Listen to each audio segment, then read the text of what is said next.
quais são as principais falhas, PH e João Vitor, e também o que uma má gestão de ativos pode causar. Eu gostaria de compartilhar aqui, e às vezes eu vou dar um exemplo muito prático, muito trivial. A gente precisa, antes de mais nada, priorizar o que é um ativo crucial ali para a operação e o que não é. Por exemplo, o carro do seu motor está ruim, PH, você troca a paleta. Não faz sentido. Não faz sentido. Eu começo essa conversa contribuindo dessa forma para a gente começar essa discussão. Excelente pergunta. E o nosso webinar foi muito proveitoso. Nós batemos aí 250 pessoas acessando o evento. Tive uma participação muito legal. E a questão das falhas. Quando a gente fala da gestão de ativo, hoje os ativos ele tem uma inteligência. Ele já vem para ser conectado. E as principais falhas que mais me preocupam na indústria são aquelas que ocorrem por falta de manutenção. Porque ela não faz sentido. Às vezes o equipamento ele deu um trip, ele desligou um barramento e você vai olhar, o ativo já vinha sinalizando. Se tivesse uma gestão de ativos, se tivesse um monitoramento, um CMA, um centro de monitoramento de ativos, a gente poderia ter antevisto aquela situação e evitado um desligamento. Seja um desligamento por uma falha térmica, seja um desligamento por falha na conexão, seja um desligamento por falha no ativo. Aquela máxima dos nossos avós, né? Quem tem dois tem um, quem tem um não tem nenhum. Perfeito. A maioria desses ativos ele já tem ali um autodiagnóstico. Então, se você monitorar o autodiagnóstico, se você monitorar a saúde do ativo, você consegue evitar desligamentos indesejáveis. Muito bom. Puxando esse gancho, né? Esses problemas, né, que podem ocorrer normalmente são falhas catastróficas, né? Explosão do ativo, um problema relacionado também se o operador ou o manutentor estiver próximo a isso, né? Um problema humano, né? Uma morte, um acidente, né? Então, essas falhas promovem, muitas vezes, graves acidentes. Aí você tem parada de produção, perda do ativo, Perda de uma vida. perda de uma vida e muita perda de dinheiro também, né? Em relação a isso. Receita. Perda de receita. É uma cascata, né? Uma cascata. E, pessoal, eu gostaria puxando todo esse gancho, a gente falou muito sobre implementação de gestão de ativos, a gente falou muito sobre subestação, a digitalização de uma subestação, das subestações digitais. E o que, na opinião de vocês, muda quando a gente fala da implementação de gestão de ativos em uma indústria que muitas vezes você tem um ativo já funcionando há 15, 20 anos? Você tem motor, você tem motobomba, você tem um CCM lá que está com 10, 15, 20 anos. Como é esse cenário? Como vocês veem esse cenário da implementação da gestão de ativos dentro dessas indústrias que nós sabemos que se a gente for para o campo aí nós vamos pegar equipamento funcionando há 15, 20 anos, disjuntores que dá até medo de chegar perto, mas está funcionando. Então, como vocês veem essa situação? Bem, vamos por partes. Quando a gente fala de um equipamento funcionando aí 10, 15, 20 anos, a gente primeiro precisa avaliar a questão daquele ativo. Na ótica da gestão de ativos, ele precisa agregar valor potencial ou real para a empresa. Esse primeiro ponto, ele agrega valor? Ele entrega resultado para a empresa? Porque quando a gente fala de um ativo operando há muito tempo, o próximo passo é pensar num retrofit. E não faz sentido a gente retrofitar algo que não está agregando valor. Nós temos que alocar o dinheiro, alocar o capital da empresa no lugar correto.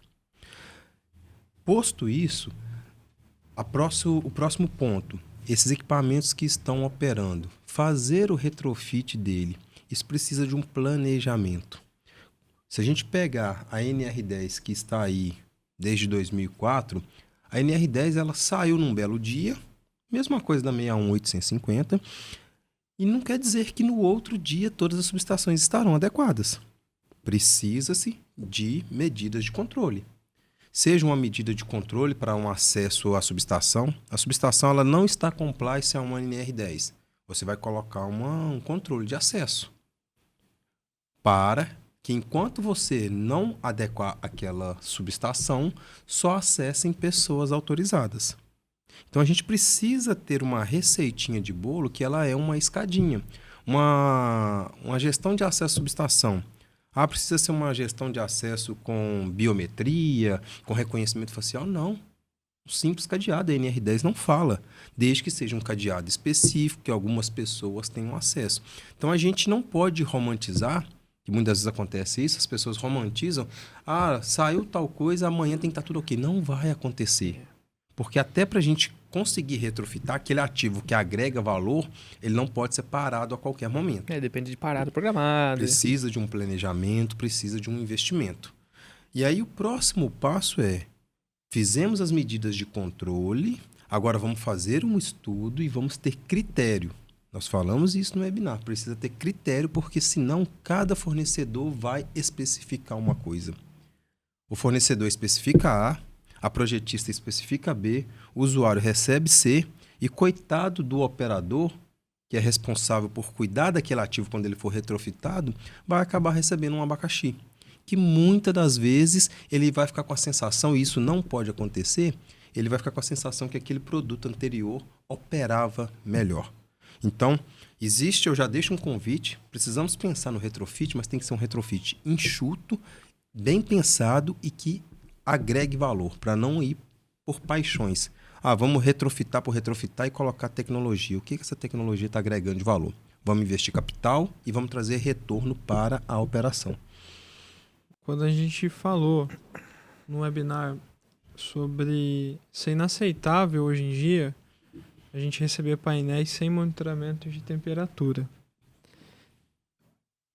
O que a gente entende, eu gostaria de uma abordagem muito inicial para quem realmente desconhece totalmente isso, o que a gente entende por o que é uma termografia online, o que é uma termografia online, o que é ter isso dentro de um painel elétrico, quais são as vantagens e qual que é o propósito realmente de ter isso, né?